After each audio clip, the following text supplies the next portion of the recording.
The conference room was silent, except for the sound of pens scratching against paper. 23 signatures stood between Vantage Tech Solutions and the biggest contract in our company history, $900 million. The air smelled like expensive cologne and leather portfolios. All eyes were on the mahogany table where the final document sat. That was when Donald Briggs cleared his throat. "Before we proceed," he announced, his voice cutting through the tension, "I want to address an operational restructuring that will take effect immediately." My stomach dropped.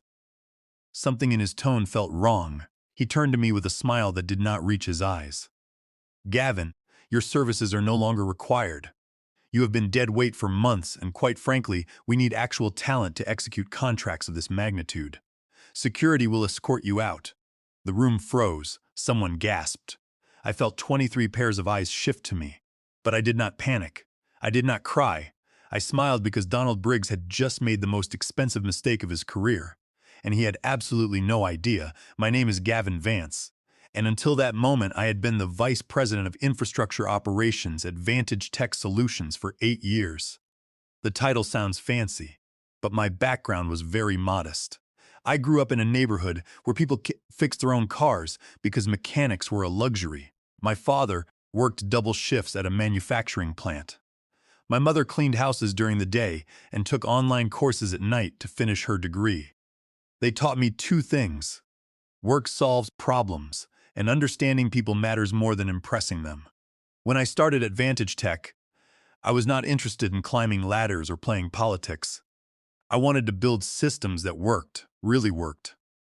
The kind of infrastructure that did not just function, but anticipated problems before they became disasters. That philosophy made me strange in the corporate world. While others were optimizing their online profiles and networking at golf courses, I was in server rooms understanding every cable, every protocol, every single point of potential failure. My team was not the flashiest department. We did not generate revenue directly. We were the people who kept the lights on, the data flowing, the promises deliverable. That made us invisible to people like Donald Briggs. Donald joined Vantage Tech as Chief Executive Officer 14 months before that conference room humiliation. He came from a competitor, brought in by our board to scale the company and unlock enterprise value. Corporate speak for making rich people richer. From day one, his style clashed with the culture we had built. We valued substance, he valued spectacle. We solved problems quietly. He wanted announcements and press releases.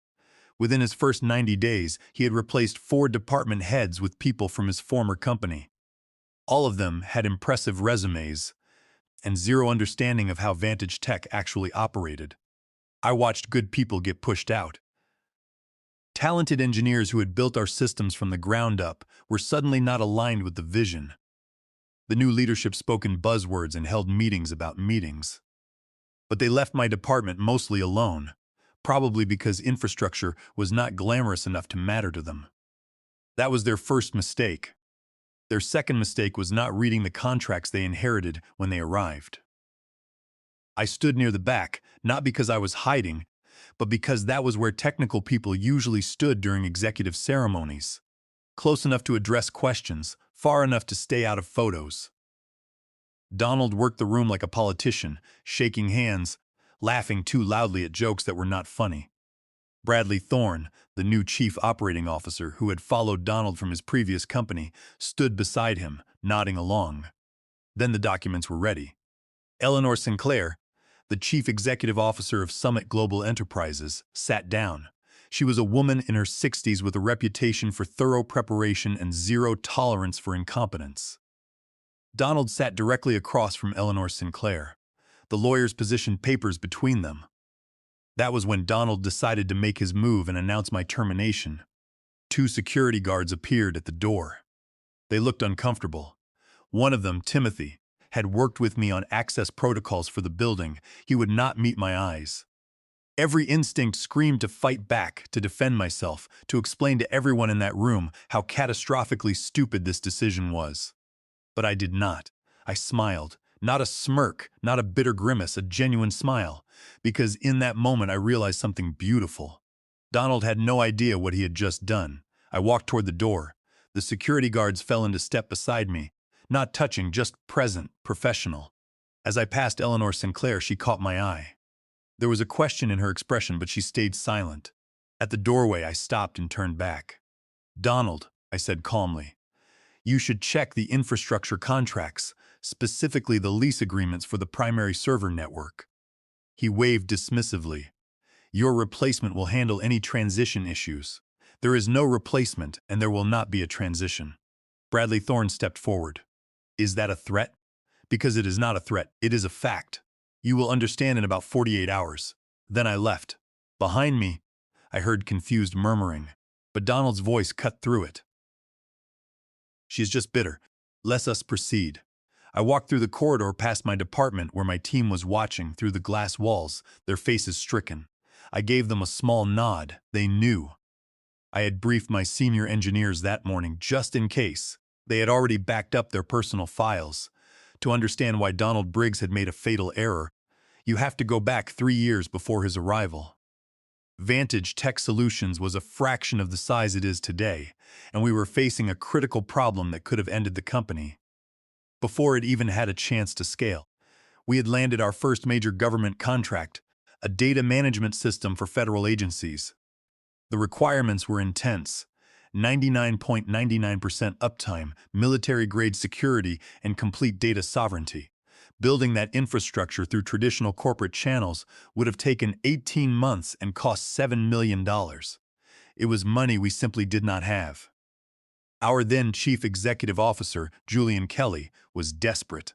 The contract had heavy penalty clauses that would bankrupt us if we failed to deliver on time. I came to Julian with an unconventional proposal. I told him I would personally finance and build the server infrastructure through my own company, Vance Infrastructure LLC.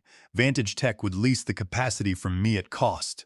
No profit margin for me, just pure operational expenses. In exchange, I would retain ownership of the physical infrastructure, and the lease agreement would include ironclad terms protecting both parties. Julian was hesitant. It was unusual, possibly unprecedented, but the alternative was losing everything. We brought in lawyers. They drafted a contract that was airtight. Vantage Tech got exclusive access to infrastructure that met every specification. I got ownership control and a lease agreement that could only be terminated under specific conditions, none of which included the chief executive officer deciding he did not like me. I spent all my savings, took out loans against my house, and worked 70-hour weeks for months. I bought the servers, negotiated with data center facilities, and personally configured the security protocols. The system launched 2 weeks early. The government contract was not just successful, it was flawless. We had 0 downtime in 3 years, 0 security breaches, and 0 complaints. That infrastructure became the foundation for everything Vantage Tech built afterward. Every major client we acquired ran on systems connected to that original framework.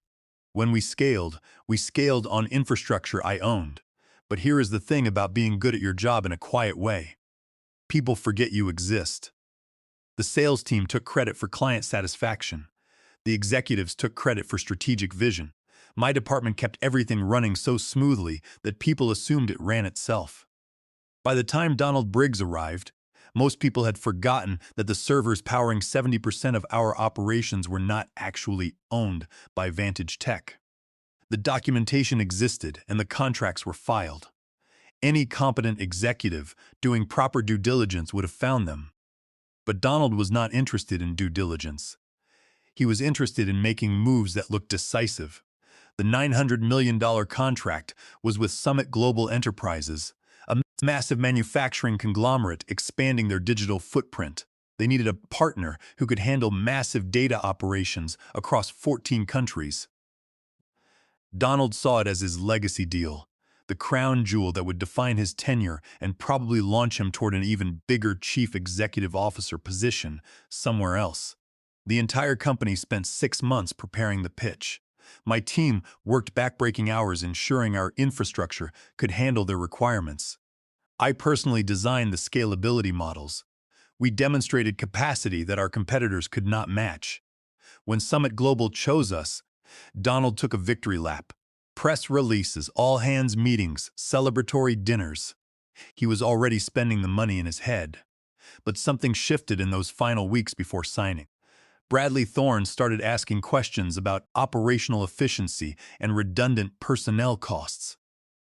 I heard through back channels that Bradley had convinced Donald that my department was overstaffed and overpaid, that we were a relic of the company unfocused past. They saw the infrastructure budget and assumed they could cut the head of the department, replace me with a cheaper manager from their old firm, and pocket the savings to make their quarterly numbers look better. They had no idea that they were playing with dynamite. They assumed that because the servers sat in data centers with Vantage Tech labels, they belonged to Vantage Tech. They did not realize that Vantage Tech only belonged to the servers. The lease agreement I had signed with Vantage Tech was very specific. It guaranteed the company exclusive access to my infrastructure as long as I remained employed in a decision-making technical role. Termination without cause, especially public termination like the stunt Donald pulled, triggered a different clause. I had the right to revoke access with 72 hours notice. The servers did not belong to Vantage Tech. The data centers did not belong to Vantage Tech. The security protocols, the redundancy systems, the backup frameworks, all of it was mine legally, contractually, and completely. If they fired me, they fired the servers.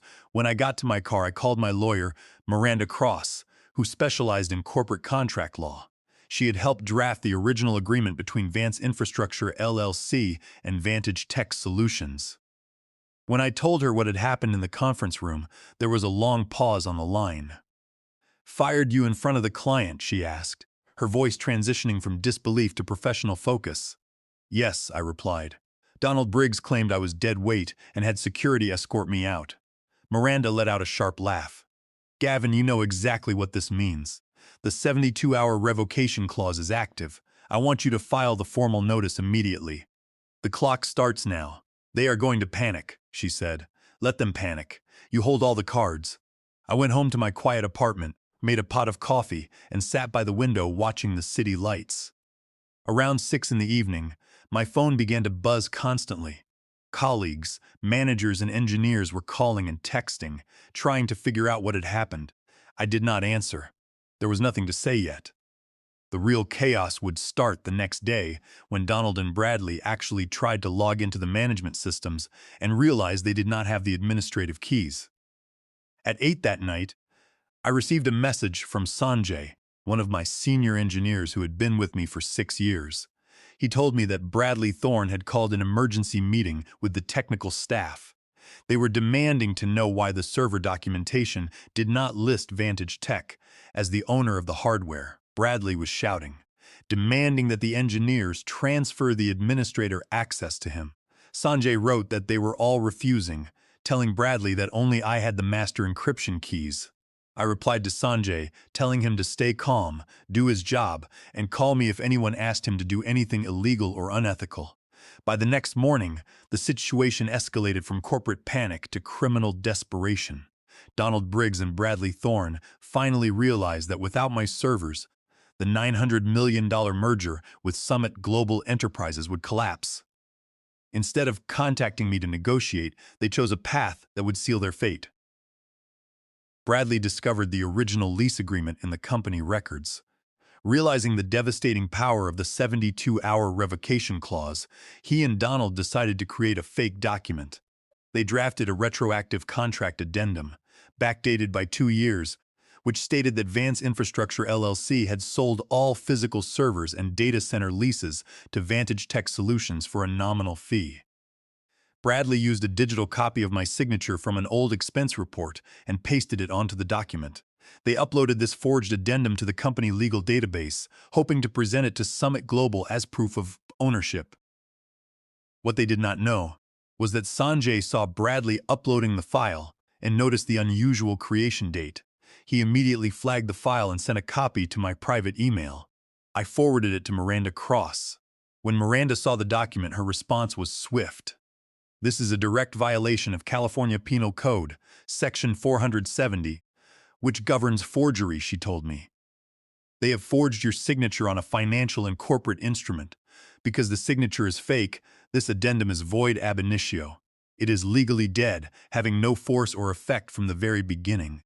Miranda immediately drafted a cease and desist letter, attaching a copy of the forged document and pointing out the exact metadata showing it had been created just hours prior.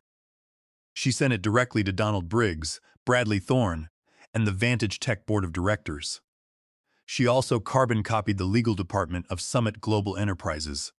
In the letter, she made it clear that any attempt by Vantage Tech to use, transfer, or claim ownership of the servers, based on this forged document, would result in immediate criminal charges for forgery and a federal copyright lawsuit for unauthorized use of proprietary systems under Title 17, United States Code, Section 106. Shortly after the letter was delivered, my personal phone began to ring. It was Donald Briggs. His usual arrogant tone was replaced by a forced, tense friendliness. "Gavin, let us not let lawyers complicate things," he said.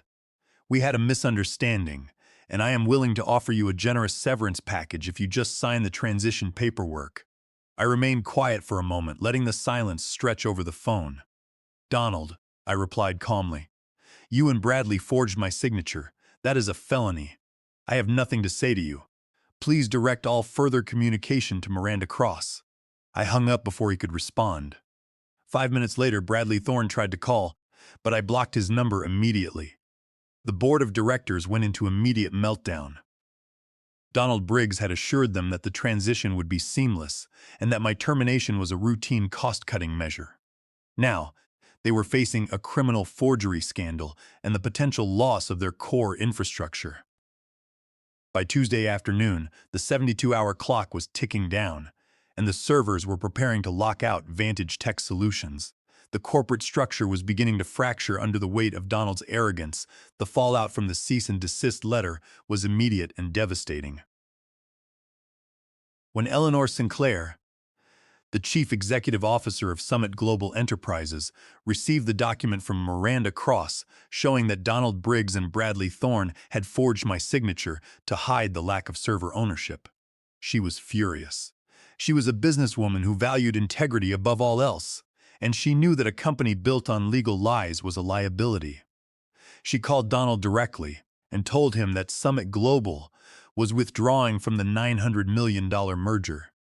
She made it clear that if Vantage Tech Solutions treated its core technical officers with such public disrespect and committed document forgery, she could not trust their operational stability or their honesty.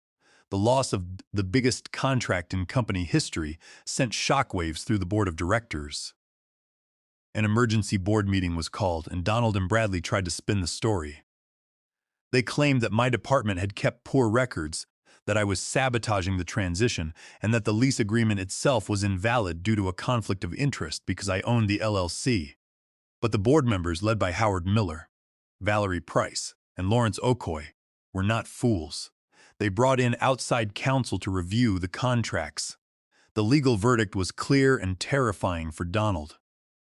The original agreement had been fully approved by the board under Julian Kelly, making it completely valid and enforceable.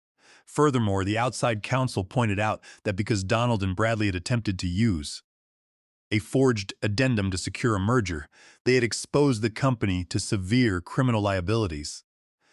If they continued to access my servers after the 72-hour deadline, Vance Infrastructure LLC could sue Vantage Tech in federal court for copyright infringement under Title 17, United States Code, Section 106, as my proprietary system code ran the server routing protocols. The counsel also warned Donald that his actions constituted a clear breach of fiduciary duty to the company's shareholders, as his personal ego and illegal actions had directly caused the loss of the $900 million Summit Global contract. Howard Miller, one of the oldest board members, reportedly looked at Donald and told him that he had single-handedly destroyed the company reputation in less than 48 hours. While the board was arguing, I received a call from Julian Kelly, the former chief executive officer. He had heard about the crisis and wanted to check on me. "Gavin," he said, his voice quiet and heavy with regret. "The board called me to ask about the lease agreement. I told them the absolute truth. I told them you saved this company 3 years ago with your own savings and that the contract was completely legitimate. I am so sorry for how they treated you. You built the backbone of Vantage Tech, and Donald Briggs is a fool for not seeing it. I thanked Julian for his honesty. He had always been a man of integrity, even when the company was struggling. Before we hung up, he offered me some advice. Gavin, whatever you decide to do next, make sure it is your decision. Do not make it out of anger or revenge.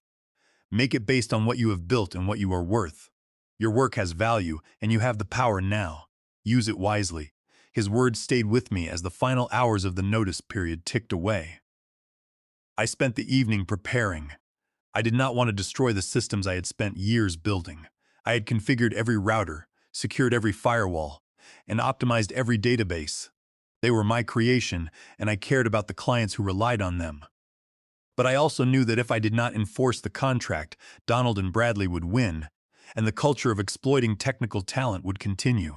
At midnight, the 72 hours expired. I sat at my home desk, opened my laptop, and executed the revocation command. The Vance Infrastructure LLC servers immediately stopped accepting routing requests from Vantage Tech Solutions. The data was not deleted, and the hardware was not damaged. I simply closed the digital gates. Within minutes, 70% of the company operations went dark.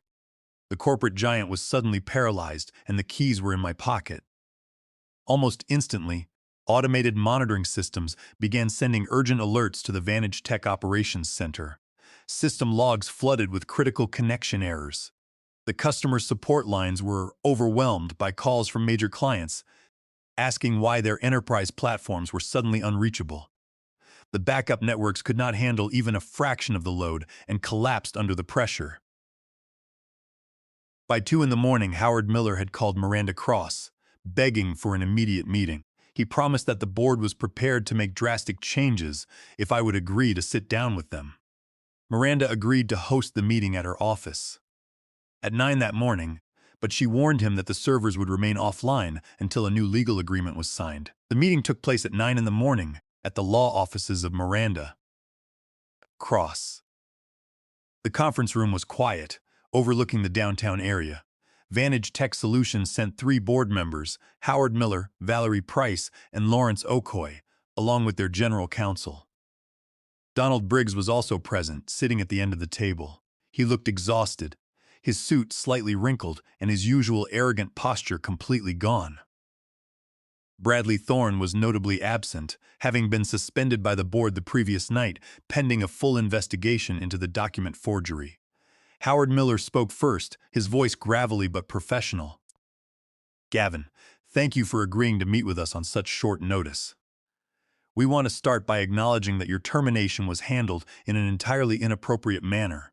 Donald has admitted that he did not review the infrastructure contracts before taking action. The board is prepared to offer you a formal apology and reinstatement to your previous position as vice president." I looked at Donald, who was staring down at his hands, refusing to meet my eyes. Then I looked back at Howard. "Reinstatement to my previous position is not acceptable," I said calmly, "and the original lease terms are gone.